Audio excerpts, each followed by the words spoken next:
Thank you so much. Dear Gitana, thank you first of all for invitations.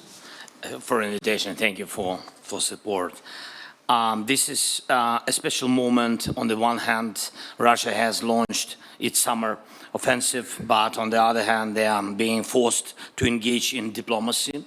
And this is both a challenge and a real opportunity for us all, a chance to try to end this war. First, as before, our top priority is supporting our defense, and I'm grateful for all the support packages and for every investment in weapons production in Ukraine and for the development of production in your countries as well. Europe, together with America, has better weapons than Russia. We also have stronger tactical solutions.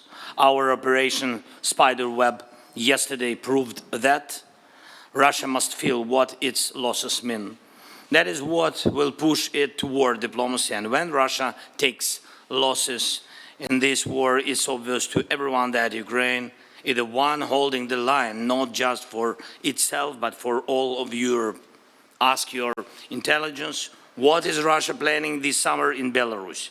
If they are bold enough to prepare attacks from there, then we need more strength together. And right now, that means strengthening Ukraine so we can stop this war and prevent it from spreading. That's why weapons production matters. Ukraine can cover up to 40% of its weapons need with domestic production, but this requires stable funding. Our operations show how much impact investments, especially in drones, can have. And we still urgently need air defense, especially Patriot systems and missiles for them. Each of you knows what we need and what you can do to help.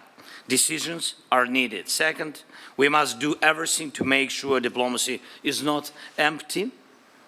Our delegation is now in Istanbul and we are ready to take the necessary steps for peace. Naturally, the starting point should be a ceasefire and humanitarian actions, the release of prisoners and the return of abducted children.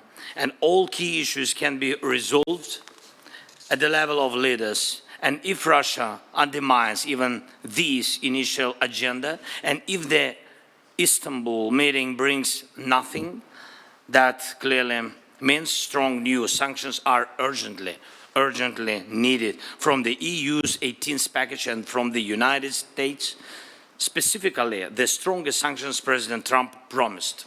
Sanctions should hit Russian energy, especially oil and tankers, price caps, of course, and also Russian banks and the financial sector overall. Third, the United States. Thank you to everyone doing everything possible to keep the bond between Europe and America strong. We need the support of President Trump, the US Congress, and the American people. Whatever happens in global competition, it is our shared duty, Europe's, America's, and everyone who values freedom to defend it together. We need as many points of connection as possible, including at the NATO summit this June.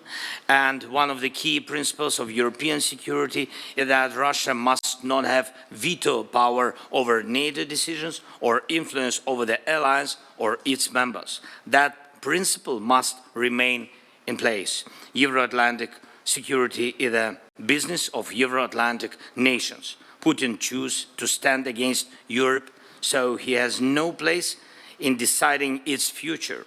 And that must not change. It's important to confirm at the NATO summit in June that the allies stays strong and that Europe will not give up its own security.